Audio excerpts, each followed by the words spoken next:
Baik, apa itu pembangunan ekonomi? Pembangunan ekonomi merupakan proses suatu kenaikan pendapatan total dan pendapatan per kapita yang memperhitungkan pada pertambahan penduduk, kemudian disertai pada perubahan fundamental terhadap struktur ekonomi suatu negara dan pemerataan pendapatan kepada penduduk suatu negara. Pembangunan ekonomi didefinisikan sebagai setiap kegiatan yang dilakukan suatu negara dalam rangka membanggakan kegiatan ekonomi dan taraf hidup masyarakat. Baik, selanjutnya pembahasan teori klasik. Teori pembangunan ekonomi dari klasik muncul pada saat terjadinya revolusi industri di Inggris, sehingga teori-teori mereka banyak sekali dialami dari keadaan tersebut. Pada saat itu, negara-negara maju mengalami pembangunan ekonomi yang sangat pesat dan mulai tercipta era tinggal landas yang dipelopori oleh negara Inggris. Dalam menganalisa mengenai masalah-masalah pembangunan ekonomi dalam jangka panjang dan mengenai jarak dari terjadinya proses pertumbuhan tersebut, dalam menganalisa hal tersebut para ahli ekonomi klasik mempunyai pandangan-pandangan yang berbeda satu sama lain. Oleh karena itu, teori dari mereka akan dibahas satu persatu.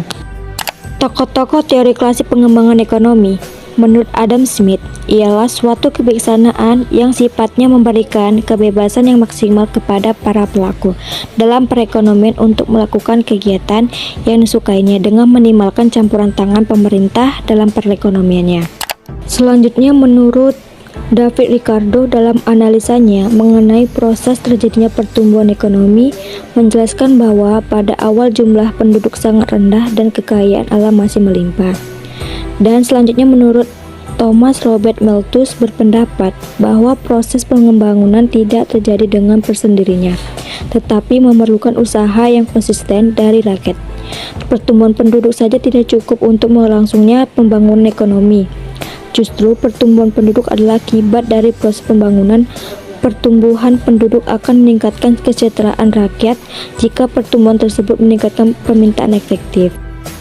Menurut Arthur Lewis, teori didasarkan pada anggapan adanya penawaran buruh yang tidak terbatas di negara terbelakangan dengan upah yang subsisten.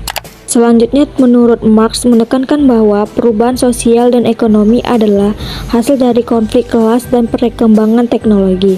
Penentuan tahap-tahapan tersebut didasarkan pada pertumbuhan dalam sarana produksi dan hubungan-hubungan produksi. Perubahan struktur pengembangan ekonomi terbagi menjadi 4. Yang pertama, perpindahan sumber daya. Perpindahan sumber daya terjadi ketika tenaga kerja, modal, dan sumber daya lainnya beralih dari sektor tradisional seperti pertanian ke sektor yang lebih produktif, seperti industri dan jasa. Lalu urbanisasi. Urbanisasi adalah proses peningkatannya proporsi penduduk yang tinggal di daerah perkotaan. Selanjutnya ada diversifikasi ekonomi. Ialah ekonomi adalah proses memperluas basis ekonomi suatu negara dengan mengurangi ketergantungan pada satu sektor atau komoditas tertentu. Dan selanjutnya modernisasi teknologi. Modernisasi teknologi ialah penerapan teknologi baru untuk meningkatkan efisiensi, produktivitas, dan daya asing ekonomi.